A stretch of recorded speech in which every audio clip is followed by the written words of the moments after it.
to strap in and get ready. The leaders in NRL Supercoach are incoming. Bringing you the ultimate insight to help you win your leagues and climb up the rankings.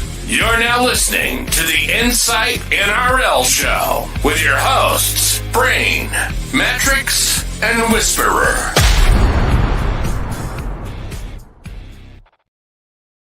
Whew. What was Hello. that? Woo! Look, the Sunday sesh is back. I'm the Mattrix. I'm here with the Whisperer. Look, let's just get straight into it. Dare I ask, are you okay? What was that? That was horrendous. Oh mate, that was shocking. No, look good. I think the score was okay. You did well. You got high eights pending updates. I got mid eights, so updates pending. But that was an interesting week, wasn't it? Yeah, honestly, all these top tier guys that must own players, turned into Ray must own.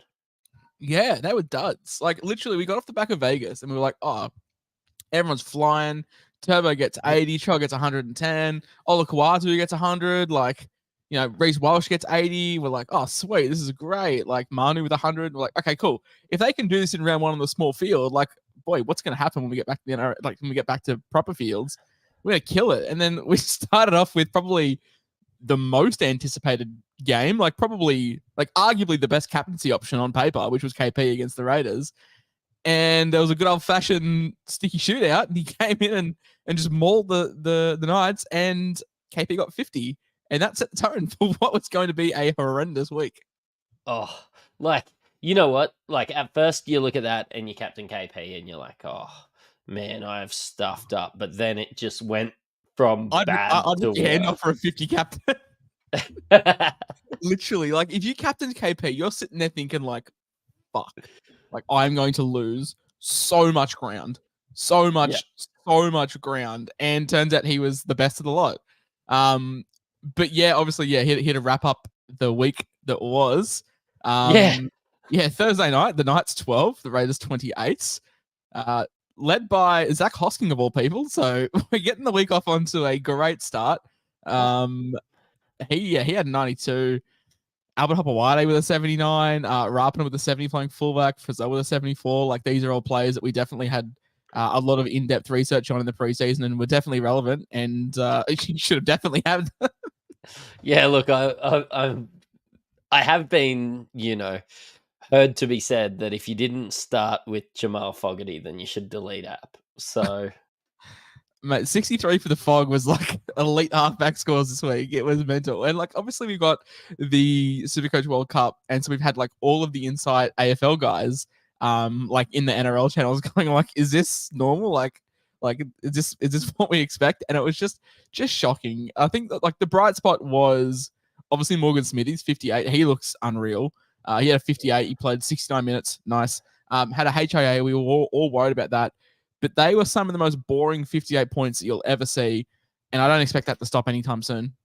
He could be Paddy Carrigan light.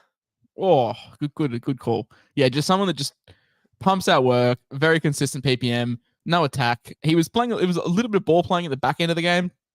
So maybe you might jag some junk, which would be nice. But at 350k, he's priced at 35. Yeah, I've got mid 50s as his sort of average. I'm not too concerned with Corey Horsburgh coming back. I think Horsburgh will go into the prop rotation, and Smithy's, it looks like he can play big minutes. I was skeptical, but they love him. He looks great. If you didn't have him, is he somebody that you think that you'd target for 350k punching out of 58?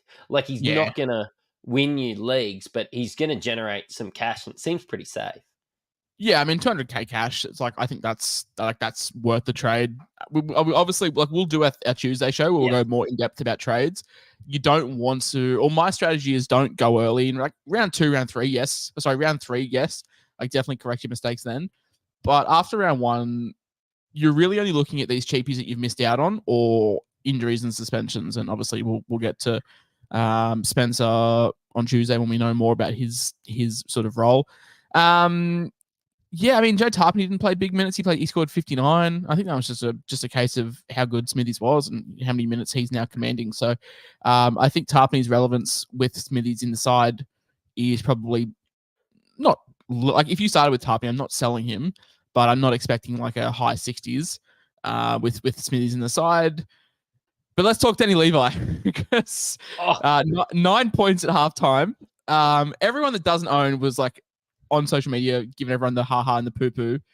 But like we didn't expect much from Levi, but crashed over for a beautiful try, untouched under the posts, finished on a 45, played 57 minutes.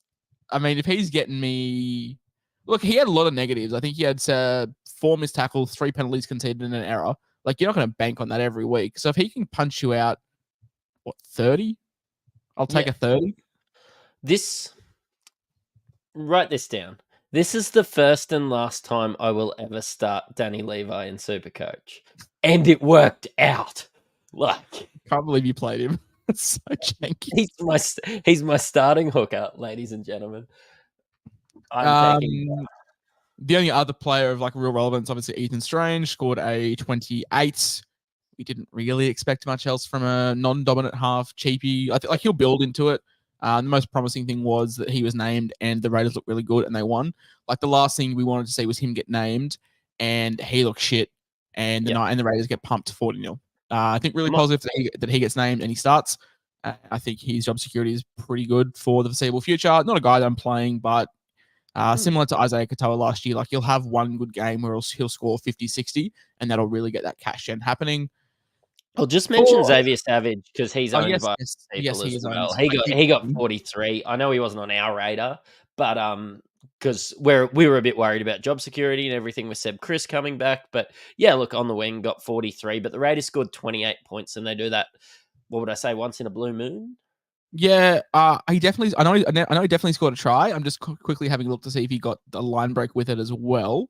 But he definitely did get the try. And Xavier Savage, he also did not get a line break. So yeah, he got 43 with a try. So it's at 27 points, which is probably below what you want from a 350k winger. Like he's not basement price, but you take the good with the bad. There was another cheaper winger from the Dolphins who got a janky try as well. So you take those. You probably can't start these guys, but you definitely take them. So happy days. For the Knights, players of relevance, Greg Marzu, 59. If I own, I'm not worried one bit. He got a really janky line break. So take that out. He still got 49. He was a bee's dick away from scoring. The Knights look terrible. If he's pumping you at 50 on his worst day, like you'd take that every day of the week. Yeah, you take that. And like Ponga is the guy that gets Marju involved. And we chatted about how, probably not how ordinary, but how much the Raiders sort of kept him up there, down their other end and how he didn't get to create. So yeah, without that for Marju, you take that. I take 60 all day. There's much better footy analysis out there than me, but like I think the Knights just have too many ball players. Like you don't need KP, Gamble, Hastings, Cogger, Crosland all on the park at one time. Like just pick 3 of them. Like you don't need all of them at once. Like they took Elliott off, they took the Saifidis off, and the Raiders are just offloading at will. So I think once O'Brien figures out his rotation and realizes that you can't play Phoenix Crosland for 80 minutes because he misses 10 tackles a game, like it's just the Knights will improve. Thankfully, they have a really good draw for 10 rounds. Like it's not like they've only got like a very good draw where they have to capitalize on it ASAP. For your premium assets, they do have a good 2.5 months. So I'm not too concerned. If the Knights look shit again next week and KP's faced with like a, I don't know, 180 break even and another fullback looks good, then we can have the conversation of selling. But I picked him for a reason. I'm happy to stick with him. Other players of relevance, Dylan Lucas with a 49. Now, he looked pretty good. Now, he was also sort of switching sides. There was a lot of injuries to the Knights, so he ended up playing centre for a little bit as well. Frizzell was all over the park. But Lucas looked good. He went off with a HIA/suspected fractured jaw. We haven't really heard much from the Knights on that. If he's out for long term, that opens up KPP, and we'll touch on him in a second. But Lucas looked good. If he plays, then yeah, hold. But obviously, let's wait and see what physio says, or let's wait and see what happens with the club statement from the Knights. But KPP, he played 40 minutes. Mattrix, he came back. He came in on that left edge and just looked unreal. Like he looks great. He's huge. He's a massive body. Scored 43 points in 40 minutes, pretty much all in base, no attack. This is what I was hyping him up for the preseason. I want him to get the minutes so bad because he's going to be a stud. But yeah, just passed the eye test too. Just looked ready to play NRL football from the second he stepped out on the field. And look, realistically, if he can punch out 55 minutes, he could average 60 for the season, and he's 350k. The second we start to see those minutes go up, look, I'll be jumping on. I'd be very happy if I went early, though. It was just hard to go early with him being named on the bench. So yeah, and it's that sort of awkward price where like it's not like a Terrell May where he's in the middle and he's going to be playing big minutes. Like he's an edge player, so to take the plunge at 350, it's kind of an awkward price on the edge. But if Dylan Lucas is out, even for like 3 weeks, I still think I'd take it because I think KPP is the kind of guy that would just win the spot. Like you give him a chance, he's not going to let go of it. So if he is named on Tuesday, he's definitely someone I'd be looking at picking up because he looked unreal. There was a little bit of chat around Leo Thompson in the preseason. I never really saw it. He's always a guy that looks great when he's on the park, but he doesn't get enough minutes for me to be relevant. But unfortunately, Adam Elliott sucked. He sucked in the second trial, sucked in this game. Maybe it's time for me to break up with him. Yeah, look, just honestly, it doesn't even need to be face to face. You could probably just text him at this stage after those two. Did you just ghost him and like not acknowledge it? Yeah, you could have. I thought you were going to. I thought you were going to be like, and Bradman Best wasn't at his best. The Warriors and the Sharks, like. But it might be awkward if I rock up to a night's sort of function with KPP on my arm and Adam Elliott sees me. That's going to be kind of awkward, but we'll cross that bridge when we come to it. Warriors 12-16 Sharks over in NZ. I thought the Warriors were going to absolutely maul the Sharks. They were up 12-0 after about 5 minutes. Your boy Luke Metcalf, he got the group chat pumping. He was all over it, and you were filthy because you didn't end up starting on him. But all this talk in the preseason about how we can't go big at front row forward, AFB is going to regress. You know, where's his head at with it? He pumped at 103. Try 2 line breaks. Looked great. Look, unreal too. Like I was listening to it on the radio, and they just kept saying AFB was just involved. So, look, I think he's going to get. Like, I think he's going to get his 50s more so than, his 80s. But you take a ripper game like this, and honestly, a front row forward scoring 50 at the moment is better than most of our halves at the moment. So, yeah, look, if you've got AFB in your team, great pick. Yeah, take the good with the bad. Like, this is why I wasn't keen on it. Like, you can't bank on a try every game from front row forward. Like, it's not possible, but you take it where you can get it. Your boy Luke Metcalf, he just got paid as well, apparently. He's on a 2-year, $500K a year deal. So with the Warriors, shout out to Luke Metcalf getting paid. Scored a 70, and that was probably one of the better 5-8 scores that we saw this weekend. So I know. How good was that try? Yeah, very good. It was good. He looked really good. Looked really involved. The Warriors looked really clunky in attack, and I think that was just due to no chance. We'll touch on Tuilpiki soon, but yeah, SJ just wasn't linking up with his outside backs well, and they looked clunky, but Metcalf was a shining light. Tohu just does what Tohu does, 66, pretty much all in base. Every year we sort of don't look at him as an option until the bye rounds when we realize he's a Kiwi and he won't play Origin, but he's always thereabouts. SJ 66, one of the better halfback scores this week, was involved in everything, had 1 million forced dropouts. I think he had a try assist in there as well. Just SJ doing what he does. When that attack clicks, he'll be back to being elite. But 66 in a game where he only scored 12 points. Really, really good. Am I missing anyone here, Mattrix? Not really. We'll get to Tuilpiki. Yeah, let's chat about Tuilpiki. I really like the look of him. SJ bombed a couple of his chances. Like there was times where he was wrapping at the back and SJ just decided to hit short or just step back inside. But 49 points, all in base. Like he looked really good. And if Chance is out for longer than we anticipate, he's a play for me every week. Yeah, and I think it's maybe trending towards Chance at least being out for 4 weeks? Like, we're going to at least get a price rise. Scored 50 when the Warriors scored 12. Like, we thought the Warriors were going to either put the Sharks to the sword, or this would be a massive shootout where it's 30-28 at the end of the game. It wasn't. He still scored 50. I'm taking it. The Sharks did really well to defend RTS. I feel like it was a little bit of shit service as well. Like I feel like they went short to Jackson Ford at every fucking chance they could, and RTS was just not getting any ball. But when he did get the ball, he was just double teamed all the time. So for him to end up on 46, I'll still take it. I mean, he's priced at a 52.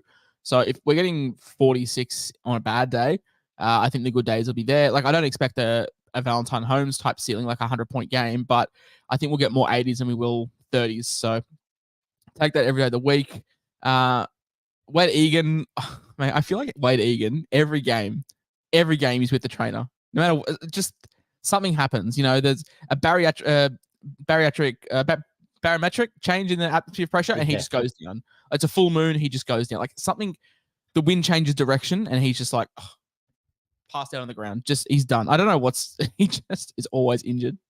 He had like 7 HIAs last year. Like that's unbelievable. But look, yeah, I'm lucky enough not to have Wade Egan in my teams. But yeah, if you're trying to get Potish and you've got Wade Egan, look, I think you're not going to get this every week. I think that he is going to be able to punch out those 60s and 70s. He's exciting. Did score a fair few tries last year, so obviously you're banking on him doing that again. He had a couple of times where his prop was held up over the in-goal as well, so he could have had a couple of try assists on a different day. But let's talk the Sharkies because, you know, this left-hand side scored well. Mulatalo 87, Talakai 75.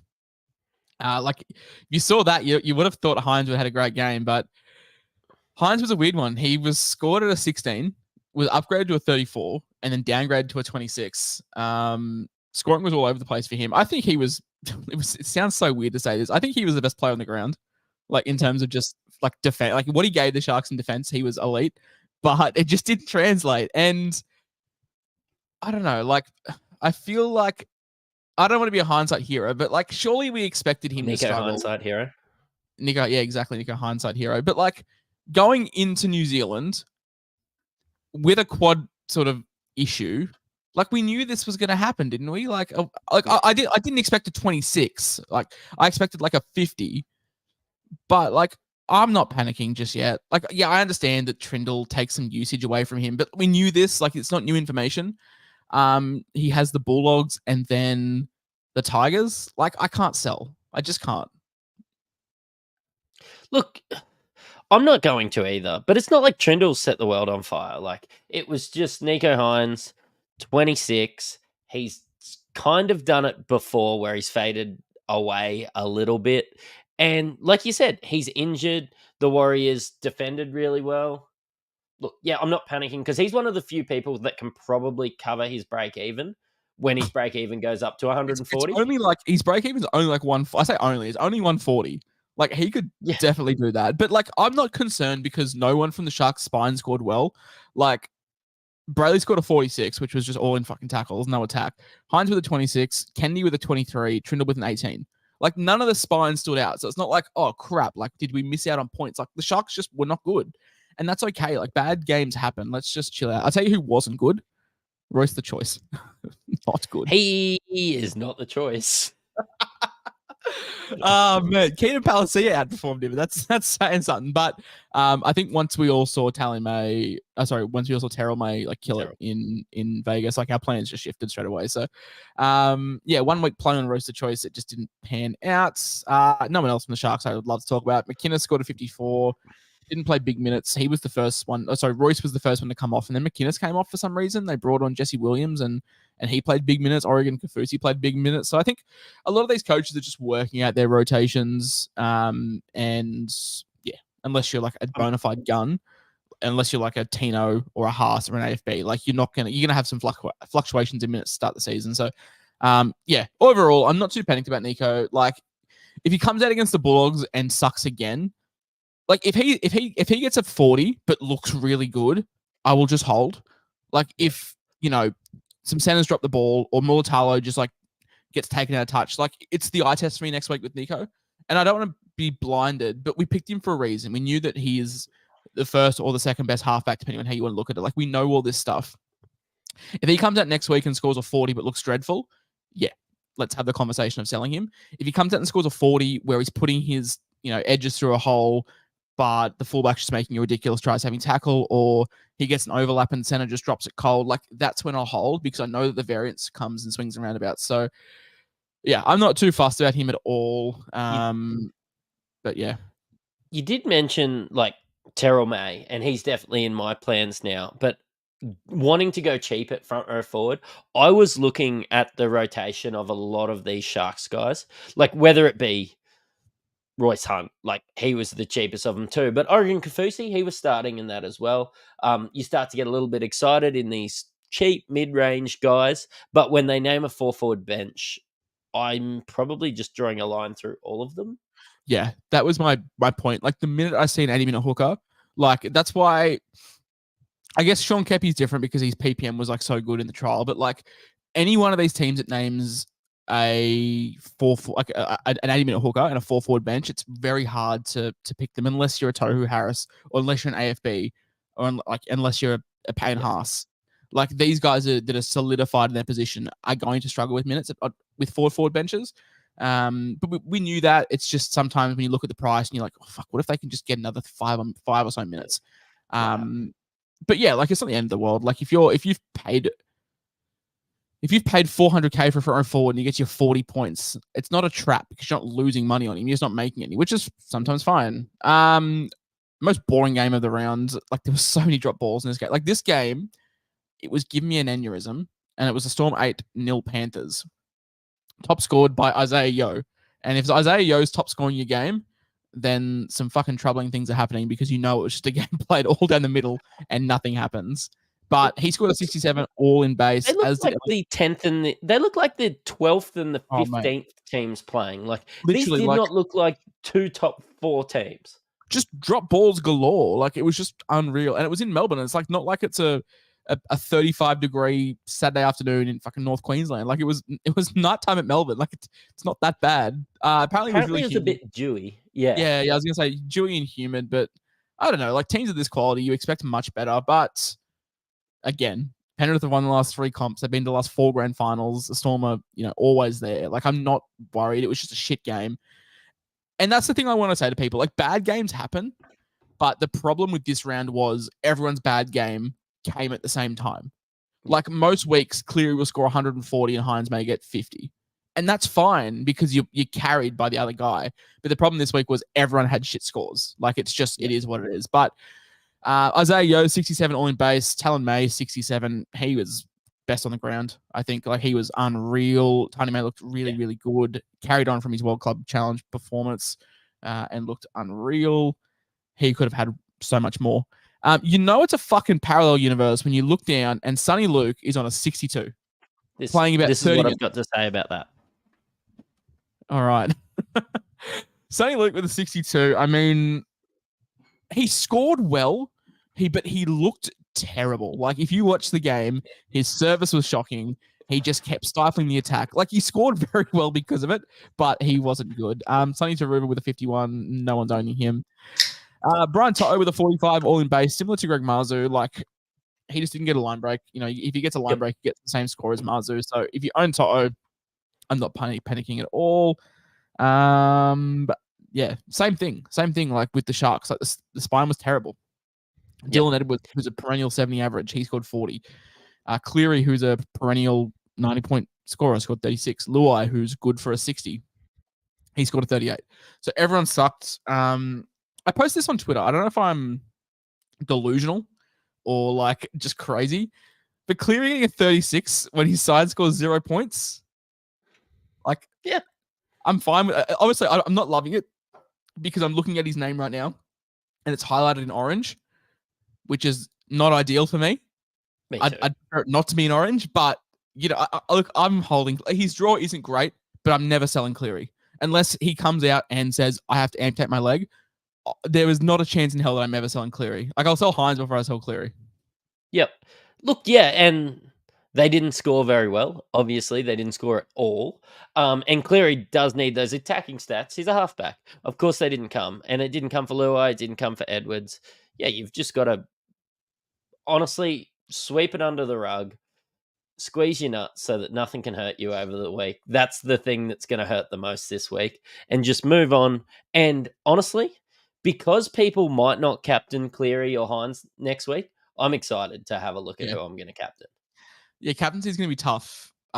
It will be tough. I don't think I've ever nailed a round one captaincy. I went back and looked like my last 5 years, and I've never nailed round one captaincy. So bounce back in round 2. For the Storm, Eli Katoa 66. He was great. That was all in base as well. If you decided to spend up and go Eli Katoa, amazing. I think he was the pick of the bunch. I really liked him in the preseason, but I just couldn't justify spending it on the price. Harry Grant with a 49, all in base. Sure, like it's not ideal, but no attack against the best defensive Supercoach team in the comp. 49 will take it. No one else really of relevance in the top half of scoring. We'll get down to Joe Chan, who's got a 24. Look, Joe Chan, disappointing, but he had like 8 missed tackles. And do you want to know who else had 8 to 10 missed tackles every game and scored shit when they first started? Eli Katoa. And now he's elite. Like, Joe Chan, I think will be fine. Like, he's not a guy that I'll play. Like, he's a guy that I'll play at a pinch if I need to when I've got 7 people out on a bye. But I think he'll hold his spot. He looked good. He made some really good defensive reads at times, made some really bad ones. And that happens with experience. He's 21. It's going to happen. But I think he'll get better. Eli Katoa improved drastically and very quickly. And when he gets Munster back, who knows when that is? Munster doesn't sound like he's very confident on return anytime soon. When he gets him back, he's going to be fine. Less said about this game, the better, though, because it was a poo slinger. It was a certified poo slinger. You're missing one thing. Oh, goodness, who have I missed? The best front row forward cheapie, Liam Henry. Oh, yes. He was good. 36. Like, honestly, I don't think I can burn a trade on him. I had him in my team all preseason, and I'm not going to burn a trade on him. But I tell you what, I wish I went him over Sam Hughes or someone. He gives me big. Oh, you didn't end up starting with him. He gives me big Ben Murdoch-Masila vibes from last year. He'll just get you 35 points every week, and you can never trade him out. And you're sitting there going, "Fuck." Yeah, 100%. But at least you paid 200 for this bloke. So yeah, that's fine. That's fine. On to what was it? Yesterday afternoon, the Eels 26-8 the Bulldogs. The Cardi party, it's back, baby. 116 points for Bryce Cartwright. He is back. He looks great. Unreal. I mean, who could have seen this? He was nearly out of the league. It's been a wild ride for Cardi. He obviously, was bouncing around. Went to Parramatta. He was fighting with Mitch Dory for that starting spot. What was it? Last year? Year before? You know what? I don't know. And Matt Dory was so bad last year that you forgot his name. So that's telling. And then won the spot and looked really good. Like, he started on an edge, came and played through the middle, went back to an edge, looked fucking unreal. Whenever he touched the ball, it looked like 2016 under 20s Bryce Cartwright, and he looked unreal. And I'm never going to buy him in Classic, but if you have him in draft, then you're doing very, very well. Gutho with the 66. This is inflated by the goal kicking, and we'll touch on that shortly. Not a guy that I'm ever looking at fullback.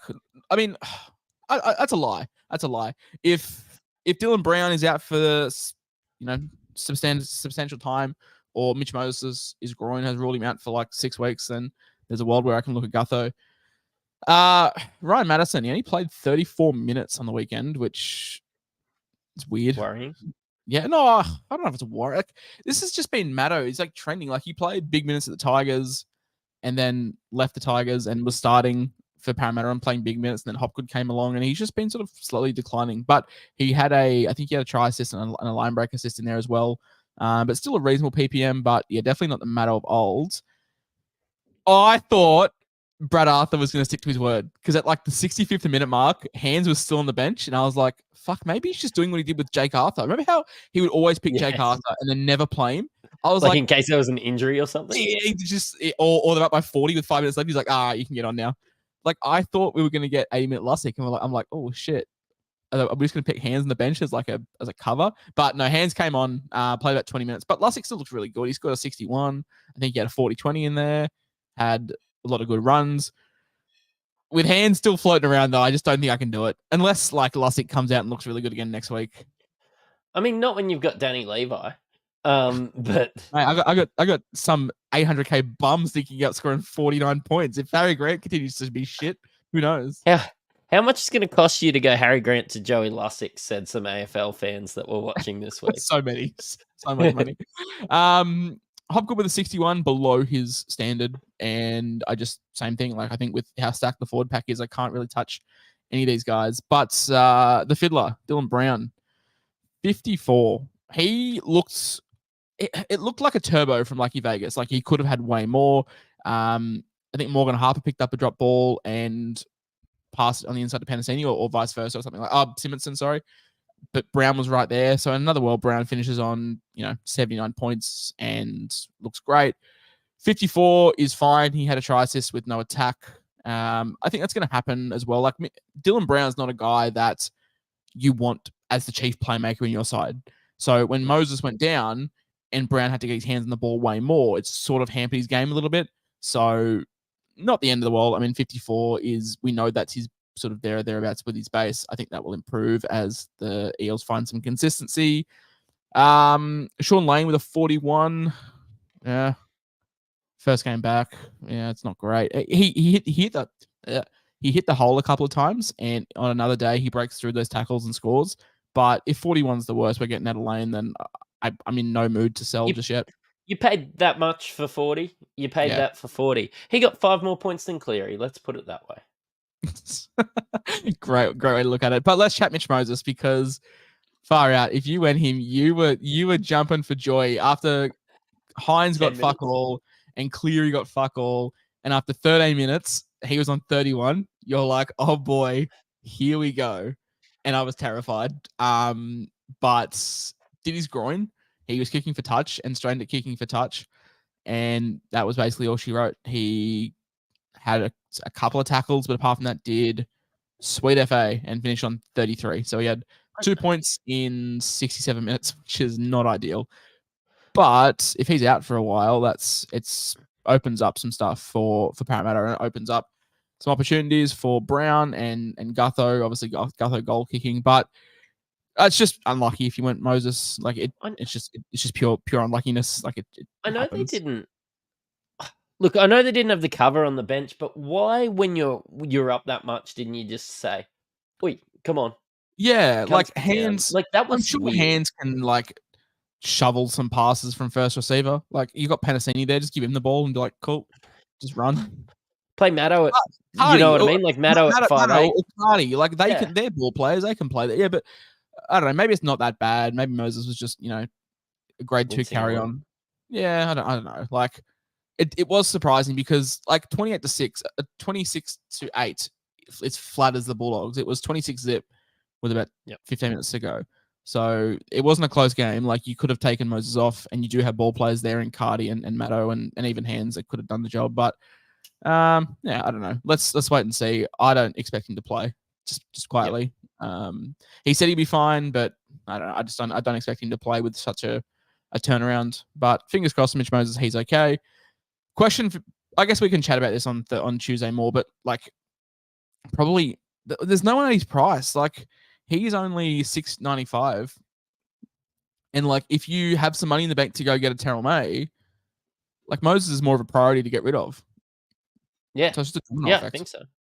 So you'd have to use that money. Like, you have to use that money and get like an SJ, and it's not a trade. Who else you go to really? Like, because you wouldn't have enough to get Hynes or Cleary that you skipped on, unless you go get for a Ben Hunt after his miraculous game. But no, SJ would probably be the most logical person to pick up. And apart from that, no one else to talk about. Brendan Hands with a 12-pointer. But if you had Brendan Hands in your team, I don't feel bad for you. You're in a coma for a week, so yeah. From Tuesday to Saturday, you just forgot. Mattrix, Titans 4, Dragons 28. I tipped the Dragons. I didn't tip them to win by 24 points though. No. Look, I know there's been a lot of hype, and Shane Flanagan's a good coach, and I'm gonna say that straight off the bat. Yeah, I rate Flanagan.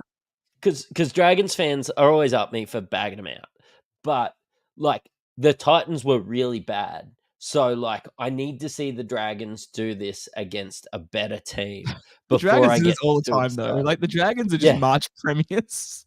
Yeah, exactly. Like, and yes, the guys did look good, and yes, maybe Lomax on the wing is a revelation, But like until I see them beat a good team, like this is their first away win since 2022.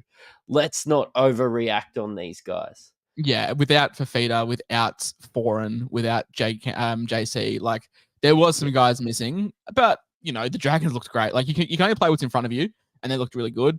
Lomax looked unreal. He was in the very first draft of my team, so I'm going to claim that. I should have gone with Mo. I knew I should have stuck with him. I knew I got influenced. But he finished on 108. He looked really good on the wing. I made a tweet that with like the shine the balls gif, and I was like, Shane Flanagan, after getting slammed all preseason for putting Lomax on the wing, it just comes out and plays the game of his life. As did Tyrell Sloan, 103, hat trick for him. But the man I want to talk about is Raymond Faitala-Mariner, because like we were keen, like we said this in our 2RF preview, like when he moved there, we were like 350k, fuck yeah. But then Luciano signed very late in the offseason, and we're like, well, I just can't go there now. But how do you take that spot off, Raymond? You don't? I don't know. There's a mid-price second row forward for me in this team. I'm just gonna have to wait and see who it is. Yeah. Because it could be Eisenhuth as well. But like there was a lot of outs. I think Laurie was out, and obviously Luciano, he'll come back next week, and Laurie will come back next week. So like the beauty of it is like we'll get one more look at Raymond before we have to make a decision. But if he's playing like 65 on an edge at 350, I'll take him over Kai until Kai can win the spot. But there's a world where you run Smithies, Kai, and Raymond Faitala-Mariner all at 350k, like by round 5. Because we need to save some money, and like say, does Ray Faye have to score like 55 plus in the next game and look really good? I don't care what he scores. It's just like how much Luciano is involved, because like Luciano's fat enough to play through the middle. Like he's a big enough body to play through the middle. Enough. Ian Johnson in the chat says Harm Sele was out as well, which is a huge one as well. So a lot of outs for the Dragons. So let's see how that goes before we do make decisions on Raymond. But he's definitely a guy on my watch list. And I think he's a guy that needs to be on your watch list as well, because he's mid 300s. If Firma continues to stink, if Lane continues to stink, like there's a world where we can just run 350k guys at 2RF. Great. Now, Lane. Yeah, exactly. Shout out to Ted Roker, obviously one of the great journalists north of the border, always posting, updates on the Dragons, the Titans, and the Broncos. He was in my DMs all week saying, I'm Captain Ben Hunt. And I said, you're a moron. You're an idiot. You're a fool. How can you not buy Cleary or Hynes? And he's like, nah, I'm doing it. And he captained Ben Hunt for a 79. What a man. What a champion. All preseason, we said Jacob Little was the guy if he can get some minutes. He played 71 minutes for a 71 score, had a really nice line break and a try assist. He looked really, really good. If he's playing good footy and Grant's not playing good footy and Grant has the bye in round 4, definitely a world. And we look at picking up Jacob Little. Like that could be a 300k swing. Like if Harry keeps punching 50s and Little can do a 1 ppm for the next couple of weeks, like until Harry's draw swings. Yeah, he looked good.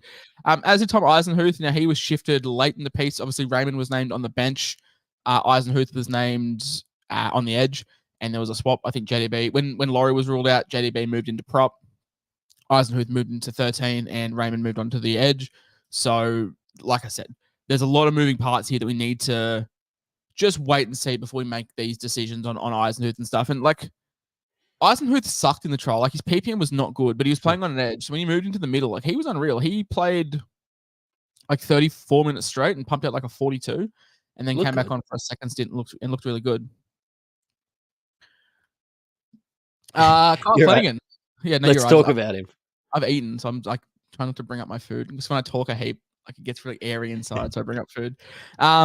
Kyle Flanagan, 50, is that a 58, 56 miles? Aren't that great? But that's a 58, man. Mid 50s. Kyle Flanagan was on track for a stinker and then put a gorgeous little jinker in through the line and scored. And I've never seen Kyle Flanagan smile that much in about 5 years. So I'm really happy to see him just happy more than anything. It made his dad proud. But let's let's just go back. And I don't know if you said it or I said it or somebody said it about Luke Brooks. Like, how many points did he get for that try? And he's not going to score 27 tries every Of course. week. I'd much rather Like, Flanagan than Brooks, though, because Flanagan is like 320 or something, and Brooks is like yeah. 550. But you're right. Like, yeah, without that, he scores, 30? Sure. That's in a side that scored, 24 points, 22 points? 28. Yeah.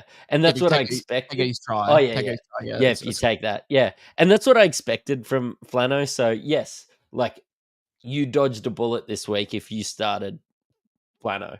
That's great. But don't expect this every week. If you watch that game without scoring, I would tell you Moses Sully would have scored like 85 points because he looked like he had everything. He looked unreal. But 53 for Moses. Those like speckies. Moses Sully can be like one of the best centers when he wants to be, and I just want to see that more often from him. So great game from Moses Sully, Jaden Sewer with a 52. Some people were on Sewer after his great performance in the trial, but this is sort of just what Sewer does. And Viliami Fafita, let's chat him because he scored a 17. And someone put in the chat, Viliami's on his way to be under 200K, which is accurate. He could be the first player to lose money at bottom dollar. Sunny though. Yeah, I wasn't keen. I just, with all the outs, I don't know if he holds his spot. Flano seems to rate him. Like, Flano loved him from Manly and brought him over to the Dragons, but like, I'm not trading him out if I own him because I got fucking more issues to deal with. But like, it feels gross to go from Viliami Fafita to like a Liam Henry, doesn't it? It's like, oh, what a waste of a trade. He did score twice as many points if you think of it that way for 20K. But like, yeah, I just hope that Fafita. Do you own Fafita? No. Sorry, I own him. I just hope that he drops out of the squad, to be honest. Yeah, you'd rather that. You'd rather just carry enough than like carry a guy scoring 17s. But, good for him for making his debut for the club. But yeah, let's just move on. Titans were weird, man. Like, Tino played the first 40 and punched out like fucking 57 in base or some shit. And then Des just decided to not bring him on for the next 30 minutes. And when the game was over, he's like, oh, shit. Hey, Tino, can you try and save this game in 10 minutes, please? And Tino's just like, well, what the fuck am I supposed to do? Like, Des just watched their middles just get rolled through for 25 minutes, and Tino's just sitting there fucking giving himself a thumb war while Des is just trying to fucking work out what he's doing. Like what's going on? Like, why is Tino not playing for 30 minutes of the second half? It's like what Kevin Walters would do with Pat Carrigan 2 years ago. Like, he just play the first 40 and then not play him in the second half. Like, what's the point? There's no draft picks in this. Like, you don't have to. Why are you tanking? Yeah, exactly. Get your best player on the park. Like, I don't know, man. Like, it was a weird one. I suppose Des has some things to work out here, but yeah, Des has got a lot of issues to work out with himself as well. But it was just so weird. Like, why play him for 40 straight and then not play? Like, I'd rather play him for 30 minutes straight, take him off for 10, give him a 10-minute spell, give him all of halftime, and then maybe give him 10 minutes after halftime. So you give him like a 35-minute rest and then just play him for 60 minutes that way. Just do it in 2 30-minute stints. Not whatever the fuck this was. Like, don't play him for 40 and then just watch your middle. Just watch Chris Randall get fucking steamrolled and decide, you know what? Let's just keep it as it is. Let's just watch fucking Tom Weaver just get steamrolled by Raymond Faitala-Mariner and just leave my $1 million prop sitting on the bench. Like, what are you paying him for? You're worse than Todd Payton playing Jason Taumalolo 20 minutes a game. Like, what is going on? Yeah.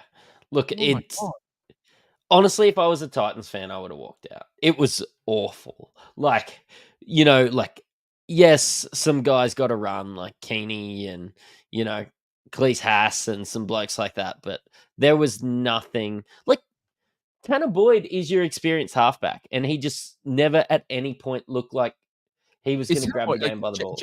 Genuinely, is Tanner Boyd the second most halfback in the comp? Like, behind Ilias?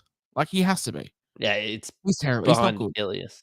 But like seriously, like, if your Des, I don't want to rant on this, but your Des Hasler, you're sitting there watching your middles get steamrolled, and you've got Jermaine Jolliffe, Isaac Liu, and fucking Aaron Clark as your middles, and you're just watching Tom Eisenhuth. Like, no disrespect to Tom Eisenhuth, but you're just watching him just carve you up in the middle, and you're like, well, let's hope it works itself out. I don't have any plan. It's like that Simpsons meme where Ned Flanders' parents are like, we're all out of ideas and we've tried nothing. It's like, get him out there. Like, what are you doing? All right, that's enough of my Tino rant. Bo Firma scored 34. Shaky times for Bo Firma. Let's give him. I can't even give him another week. He's on the bye in round 2. But if Teamless Tuesday looks terrible, there might be a rage trade. He's a fair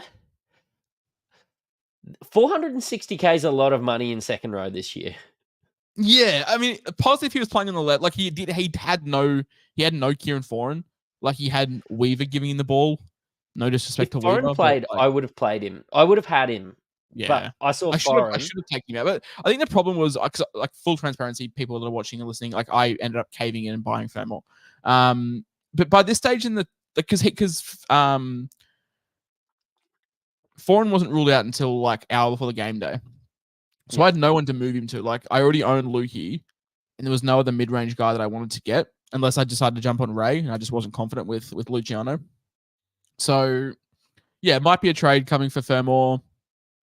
The buy in round 2 isn't great, but I'll give him round 3, I think, and just see how he goes with 4 in there as well.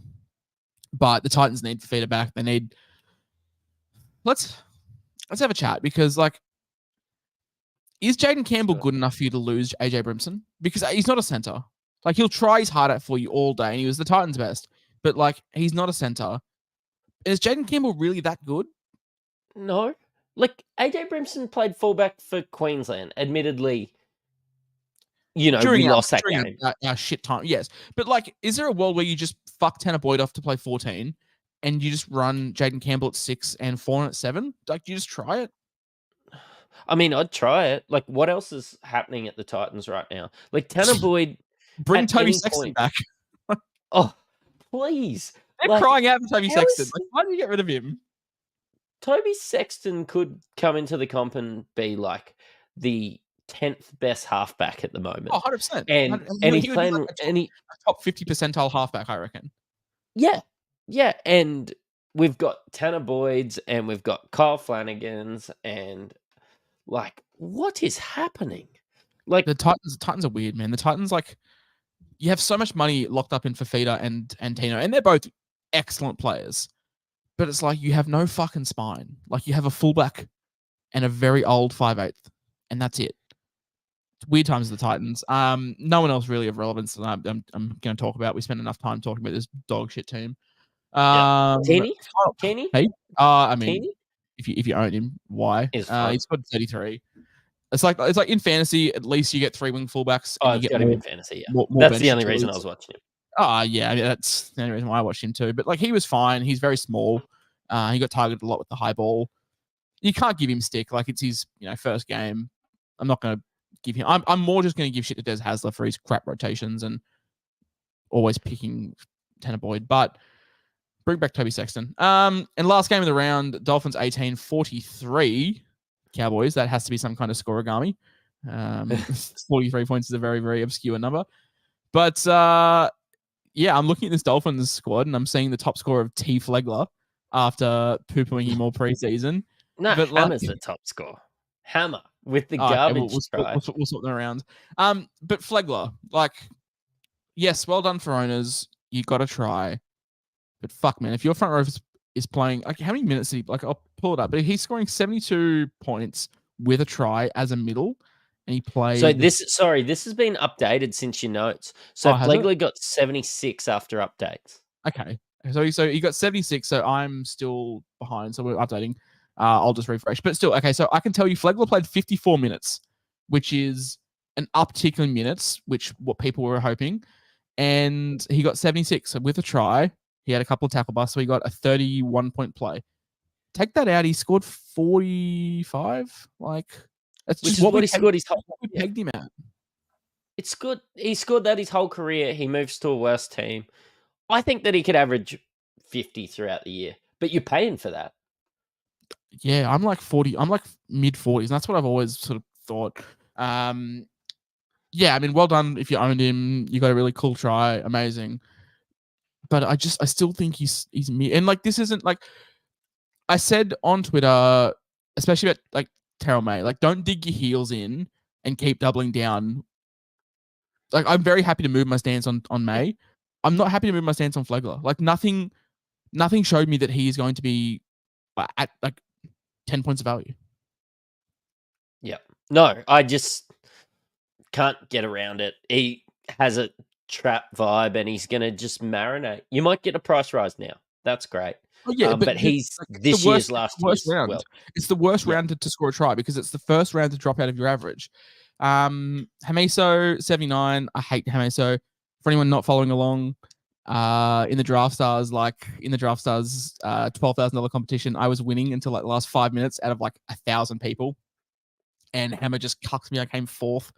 Still good money, but like not 12 grand, which is tilting. Yeah. 79, he looked really disinvolved. Like, he didn't look good all game. Obviously had the try assist and the line break at the end, but he was on track for like a 50. And I think he'll improve. Like, his values at center wing, not fullback. But are you worried? Are you worried at all, or are you happy with an 80? I'm happy with it. And like, we watched him all last year, and this is what we saw from him. Like, something garbage happens at the end, and then Hamiso ends up on 80. Like, full disclosure, there was 15 minutes left in this game. Mum and Dad were around, and I said, I don't want to watch this crap anymore. Let's go take my kid to the park. So we went to the park afterwards, and then I opened my phone and I see Hammer on nearly 80. And I was not surprised. He's done this for the last year in one game. So let it ride. Man, how did we let Josh Kerr sit through the cracks? How can we? Why didn't we talk about Josh Kerr at all in our preseason analysis? Dad and I hardcore footy fans. I had to Google who was wearing that jersey. Bless. He went over and scored. I was like, "Fuck, who's that? Who is that?" JMK with a 53. That's encouraging. He did nothing all game and scored a mid-50s, which is nice. Yep. After being poo-poo in the trials. So if you have him, it's encouraging. Great. I'm just holding you. Outscored Harry, which is always nice. Asako and Herbie. Man, Asako is gonna get fucking frostbite. Like, Herbie is just getting. He's getting swarmed. Like, Herbie's a great center, and defenses know that, and they're just getting a winger to jam, like, as quick as they can. They're jamming Herbie, and I think it's going to really affect Asako. And my hot take of him averaging, 55 and having like a 30-point drop off, doesn't look too bad after one round. Yeah, no, it's true.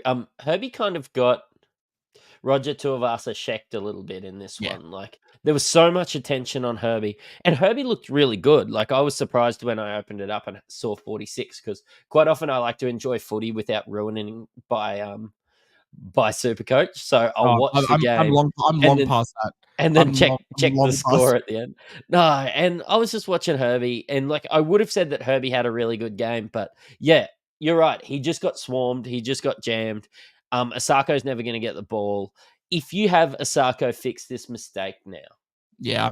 Just I never like making like pointless rage trades, especially for guns. But I don't think Asako's a gun this year. I would be moving him on ASAP. Shout out to Max Plath at what is he? 270k. He scored I started him in draft. Yeah, I know. I did say that. Shout out to you at 5'8". He'll get dual at round 3. He's priced at 27 average.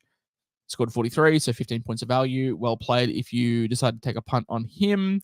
Bostock with the junkiest of fucking tries at the end of the game. He finished on 38. Take out the try. He finishes on a 21, which is not good. No, and I don't think they're going to go that side. Like, we suspected that they wouldn't go that way that often. No, you have Herbie and Asako. You use them. Like, Tessie New was terrible this game.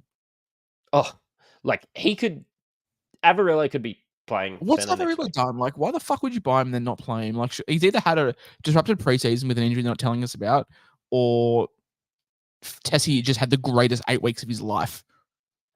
He was training the house down, apparently, but he was.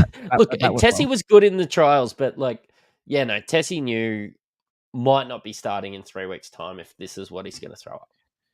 Yeah, he might. 1 week? Wayne will probably keep it for round 2, and then the bye in round 3. It's like on your pack your bags, champion. Let's move on to the Cowboys. Val Holmes. We said in the center wing preview, I think he is. I thought he was a center wing 1. Like I thought he was the best center wing, and he came out and put out 108. Looked unfucking real. Yes. I think look, the Cowboys should be better this year. They're a hard team to get a real gauge on. Just remember, much like the Dragons, and I hate comparing the Cowboys to the Dragons because the Cowboys are a lot better than the Dragons, but they did play the Dolphins today. Val Holmes, regardless, with his base, will score well, but when they put on points, Val is going to have these ripper games. And honestly, flat track bully, you could bring him in and captain him some weeks. Yeah, I'm not rushing my way to bring him in, like, because he's fucking 740K. Yeah. It's like you're doing a lot to bring him in, but like if you have him, unreal. Like if you took the punt on him over Marju, like unreal. Like he's a stud. Like he genuinely is a stud. As is Zach Labart. Like, man, I've never seen a dummy flick pass. Hammer just fucking fell for it. Got stood up. Labart, unreal. Won me plenty of money today in Draft Stars. Gun. 103 points. Shout out to anyone who took the punt on him. He was always a guy that I was looking at, but I was like, I can't pay 460K for a guy with like 3 NRL games. It's like, 3 good Supercoach scores. It's like, it's hard to do that. But if you took the plunge, man, he looked great. And the Cowboys using both their centers. Yeah, it was great. Like, I had Labart in fantasy, and like I just chickened out last minute for Jordan Rapana of all people. Yeah, I don't know. I just had a feeling. I brought in Strange and spent up for Rapana at the end, and I was like, why? But anyway, I just like, you just said you were like half looking at him, but never really wanted to take the plunge. Like if he was I like, like to do that in fantasy. If he was like 370. Oh yeah, I'd have been all over it. But yeah, 460, I was like, I can't. But yeah, the fantasy's great for like picking guys you wanted to pick in Supercoach. You're like, I'll just dabble in it over here. I take Supercoach too seriously. Yeah, no, 100%. I can understand that. He was unreal. And yeah, shout out to the 4% of coaches that picked him. Murray Taulagi as well. It's probably Murray Taulagi's biggest score of the season with 101. But that left edge combined for a lot of points. And the right edge as well. I mean, Carl Felt scored a 67 too. But Jeremiah Nanai, 86 points. Like he's coming into his own as an elite back rower. Had some attack in there, had some base. His base is improving week on week. I remember the game he scored 3 tries and didn't crack 100, but his base is improving. He's about 50 meters away from me. His base is definitely improving. Price at 57 or something like that. Really, really good.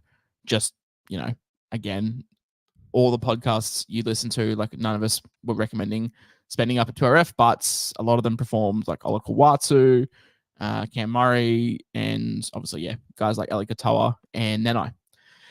Tom Dearden, 65, our boy, our next best 5'8" outside of Dylan Brown. He scored a 65 with a try, which was not ideal, but well done for the points if you picked him. Reece Robson with a 64. Now, Robson had a try assist with a line break assist. That's 20 points. So 44 in base is kind of low for Robson, and it's kind of what we saw last year. Like maybe the improvement isn't coming, but it's one game. I don't want to overreact too much. You love the improvement come from some attacking stats, though. It just usually never happens. Yeah, of course. Sorry, someone sent me a message and just said, thank you for inspiring me to create an Instagram page, which made me feel all giddy inside.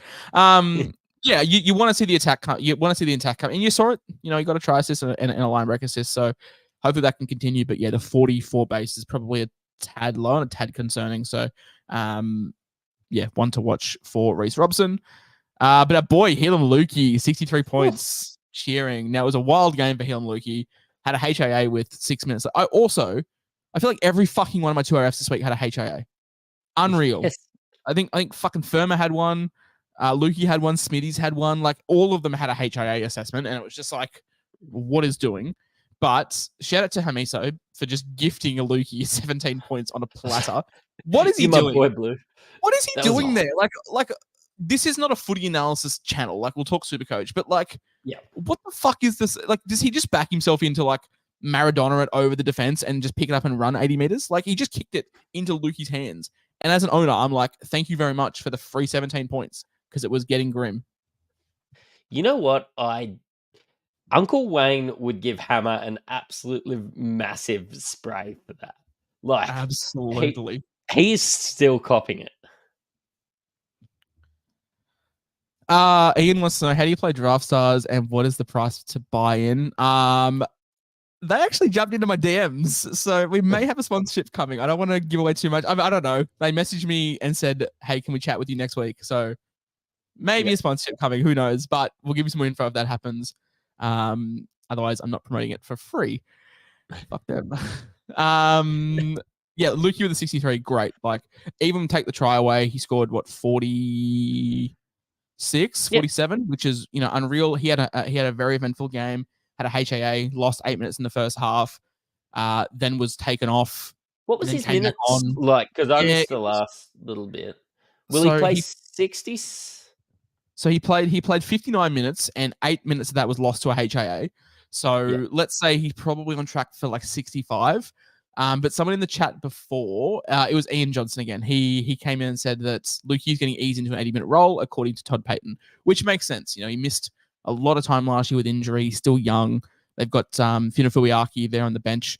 I would peg him at like 65 and build up, which is nice. But even at the price and the PPM, I'm still taking it. Like, they've got a very dynamic back row combination as it is. So Nanai and Lukey is probably one of the best back row comps in the game. So yeah, with Lukey, I'm not worried at all. Like, even without the try, if he's getting 47 points in 59 minutes as a back row, it's a great PPM to go at. Mate. I put up my captaincy post on Thursday for the captain's head, and I was like, the best 5 captains in order. It's like KP, then number 2 was Drinkwater, number 3 was Hynes, number 4 was Cleary, number 5 was Dylan Brown.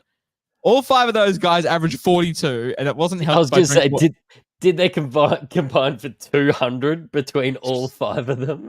212 points between the 5 of them for an average of 42.5. Drinkwater with a 48. Man, this is like why Drinkwater is so frustrating, because like he looks really good, but sometimes it just doesn't click for him, and he doesn't have a good enough base to pick it up. So, to see him score 48 in a side that put up 40 points is a tad concerning. Yeah, and it is, but actually, I am more worried about Drinkwater if I own Drinkwater than I am any of those other 4 guys in your top captains list. Because Ponga's got the goal kicking, and Ponga's got the goal kicking to fall back on. Dylan Brown's got 35 tackles a game to fall back on. Like, Drinkwater's got terrible base. We know this. And he scores his points in clumps. And he's probably the one. But yeah, I'm the last person to come out and say don't buy into Drinkwater. So I'm not going to do that again. Bolter. Oh, mate. Scotty Trackwater. We love him. You'd be worried, but you do have a little bit. Like, we're going to look at him next week. Get off him after that, because at his price, he's very easy to go to a turbo or somebody if you don't have them. And so don't panic this week. Like, the draw, I think, has Penrith in there. I think it has Melbourne in there as well. So it's not like a great draw. But definitely just keep a watch. Cotter with a 46 was weird. Like, I feel like I saw him all game doing something. Yeah. He looked good on the eye test, but I don't know, he did make a couple mistakes. I saw that play the ball, would have got negative points for that. But yeah, look, still worrying, but front row forward has been mid at all. Like, Max King and Ruben Cotter both got in and around these mid-40s? We didn't talk about Maxi. He only played like mid-40s, and he scored 45 points as well. So, like, unless your name was Terrell May, none of the mid-range power forwards did anything. So, give it another week, I think. Like, that the moral of most of your trades this week is going to be give it another week, especially like in the buy, holds, and sells on Tuesday. Like, we're not going to have much advice for you, because all 3 of us are advocates of just like, chill out. You pick these guys for a reason. Just give it another week and then make your moves. Yep. No, I'm with you there. I brought in Jason Taumalolo. Yeah, we'll chat on him as well. Lyle makes a good point. He says Robson will have his base better in closer games, which is true. Like, there was a lot of end-to-end stuff in this game, so his base will improve. Cotter, 46, which we spoke about him. No one's talking about Granville. I had a little bit of love for Griffin Neame, only because I preferred him over Tamalolo. But yeah, Tamalolo. Start of the game, played 21 minutes straight, came off, and never came back on again. And everyone was like, is he injured? What's going on? Surely he's injured, like, has to be. And then, lovely quote via ABC Grandstand. Yeah, I got put on ice. We were well ahead of this on the scoreboard, and with a 6-day turnaround, we've got a lot to go. Why the fuck is your marquee player being put on ice after 1 week? This is not round 18 and he's got a niggle. This is round 1. What are you doing? 21 minutes. I could play 21 minutes, and I haven't played footy in 5 years. Because he's not their marquee player. That's why. Oh my God. What are you doing? Like I don't own him, and I don't feel bad for people that do own him because nothing suggested he was going to improve. But like, I do feel a bit bad for 21 minutes. Like what is happening, Todd? Like Todd, he has to hate him. Like you look at Lolo's correlation of his like output and when Todd Payton started, it's fucking chalk and cheese. Like what is happening? 21 minutes is just not acceptable for anyone. Can you imagine if like Regan Campbell-Gillard played 21 minutes? Yeah. Everyone would lose their mind. Yeah, everyone would. And for some reason, Lolo escapes any kind of criticism. I mean, like, so it's 21 minutes, and I know he got downgraded to 16, but it was at a 1 ppm. I was genuinely happy. I'm like, he's going to come back on, punch out. Like, so, sorry, disclaimer. I've only brought him in to bring him in for Terrell May. So I had like Liam Henry sitting there, found myself going to look for the money to have Terrell May for next week. Yeah, you were like, I'm going to spend it anyway, so I may as well just like get one decent score out of it. Yeah, Lolo's going to score better than Liam Henry. Wrong.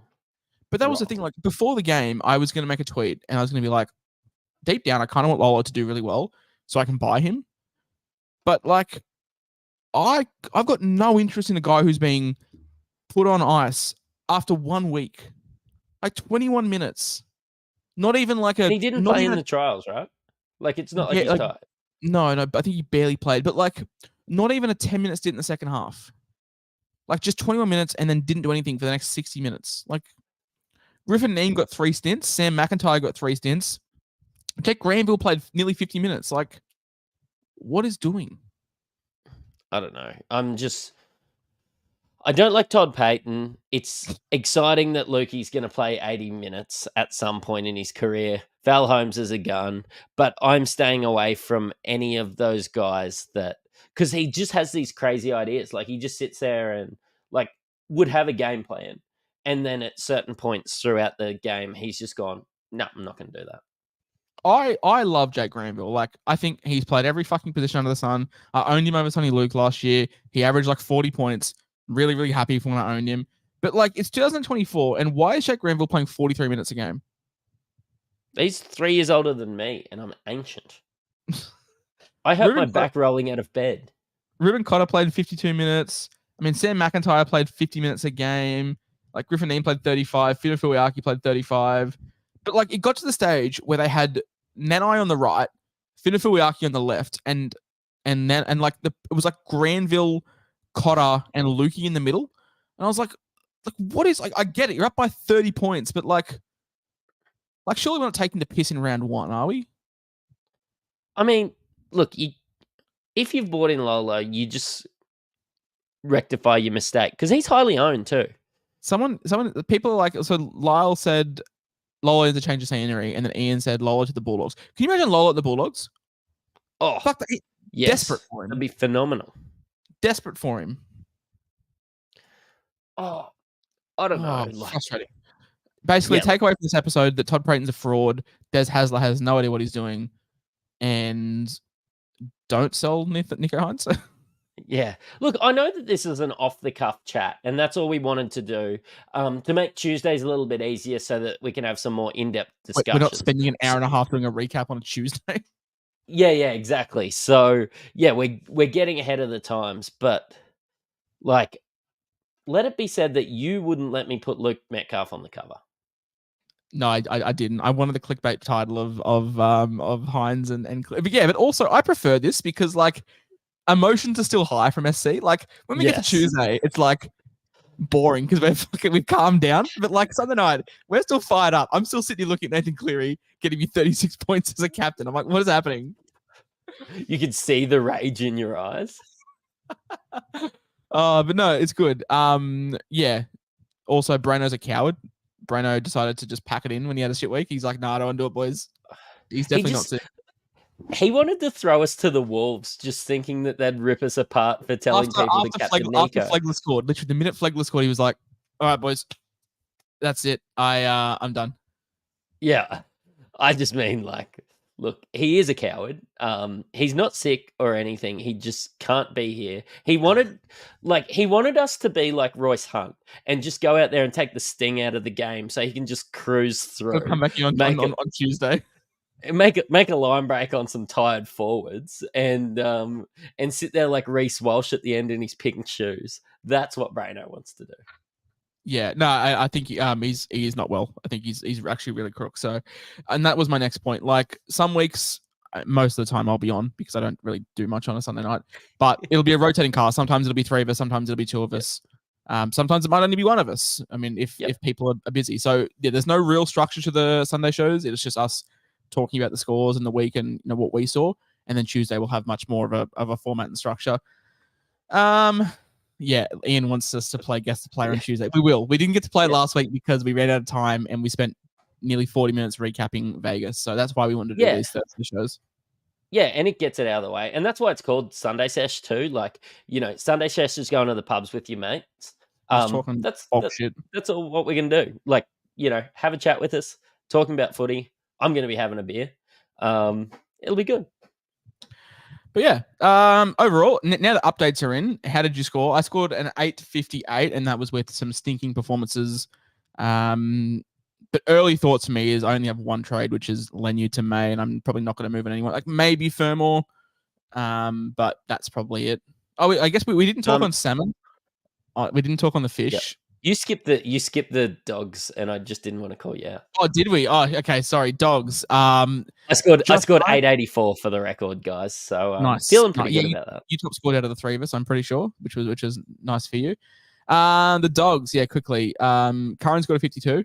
Very nice. Very, very handy for him. Karaz scored a 49. Now he moved back to the wing, so his base is going to improve. His scoring is going to be fine. If you started with Karaz, I wouldn't be too worried. He'll only get better from the injury, and he's back on the wing now, which is nice. Max King with a 45, which was a tad concerning, but all the front row forwards scored shit. Drew Hutchison with a 34, putrid. Sam Hughes with a 31, fine. Jamin Salmon played 80 minutes. Now, people that didn't watch the game are going to be like, what the hell? But Josh Adokar went off at halftime, didn't come back on. So he moved to center. Yep. So he went to center and he shouldn't really. I know he's got the center duel, but didn't look good at center. Looked really good, I would say, in his first little. I'm not going to say stint. Looked really good in probably the first 20 minutes. I was really happy to have owned Salmon. He was probably on 19 points about that point. Yeah, he was going at a good PPM, and then obviously at center it just died. So I expect him to play 40, 45 minutes, but the Bulldogs just got steamrolled. Like, they need size. Like, you can't run Curtis Morin and Kurt Mann in the same team. Not with, Salmon there as well. Like, you can't have three small middles. Like, 1, 2 at the most. But Curtis Morin's just too small, I think, and they need someone to come in. Like, I know they signed Zane Teradavanu, but he's probably not match fit. You need a bigger body. Plus, Famasuli scored 15 points. That's putrid. Like, I wasn't keen. He's got a crap PPM. He's got a crap motor. He's just a cheaper Royce Hunt now that we look at it. I want to have a rant on Matt Burton, though, because, like, what is his appeal? Like, if you're a Bulldogs fan in the chat, please tell me if you like or don't like Matt Burton. But is his whole appeal like, ooh, big kicks, yay? Like, is that all it is? You can do big kicks from the centers. Mate, like, what is Toby like? I love Toby Sexton. Like, what does he have to do? Just move Crichton to fullback because Blake's half is not good at football. Move Sherry into the centers. Move Burton to the centers. Do whatever you got to do. I don't care. Get Burton to a center spot, and then just run Sexton and Hutchinson. It's not that hard. Yeah. And you still get beat by the Eels, but it might be by 15 instead of 18. I think the Bulldogs signed him on 5/8 money, and they're just like playing him until it's over. And it's like, this is what the Tigers did with Luke Brooks. And it's like, we signed him for massive money. We have to play him at the position we signed him for. Like, you don't have to do that. Like, you can just move on. Like, put him at center. He was Dally M center of the year. I don't expect that to happen in the Bulldog side. But Stephen Crichton is a great fullback. Matt Burton is a great center. I'm no coach, but like, maybe I'd play a really good fullback at fullback and a really good center at center and not have Toby Sexton rotting away in reserve grade when he was one of your best players last year and looked really good in the trials. Yeah, I don't know what he did. Can I say about these guys not fall into the track of Wilson? Like, he looked very ordinary out there. Yeah, no, I don't particularly rate Wilson. I said this last year, and Bulldogs fans crucified me because they love him for some reason, but I think he's very error prone, and I think the injury to Josh Adokar helps him. But there's a world where, I see Carraz back on the wing, the right wing, and Bronson Cherry. Like, if they decide to stick with this weird Taff at fullback thing, that like there's a world where I see them just bringing Cherry and play right center. Yeah. But do you think like Bronson Cherry trialled at left center all preseason, which is Stephen Crichton's spot? Like, it's inevitable that Crichton goes back to fullback. Like, surely, like, it has to be. I just don't know why you don't do it game one though. I just don't know. Did they promise Taff that they'd give him a go when they signed him?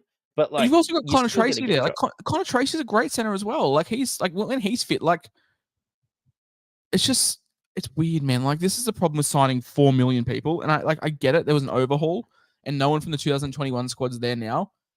But like, you can't sign 1 million people and expect it to work. It's like, you know how the Phoenix Suns sucked for ages because they had like no fucking chemistry because they had all these new players? Like, this is what's going on with the Bulldogs. Like, they're just rotating players in and out, and no one knows anyone's tendencies or their playing abilities or anything like that. Yeah, no, this was why I was wary. I did like the first couple iterations of my team, and I'm like, this is great. I've got these guys that I think are good value. And then I look down and I've got 5 or 6 Bulldogs. 6 Bulldogs. Yeah. So I've just like pulled back. I've got Hughes and Salmon, and they did as advertised. Great. The Bulldogs are still bad, and they will be bad again this year.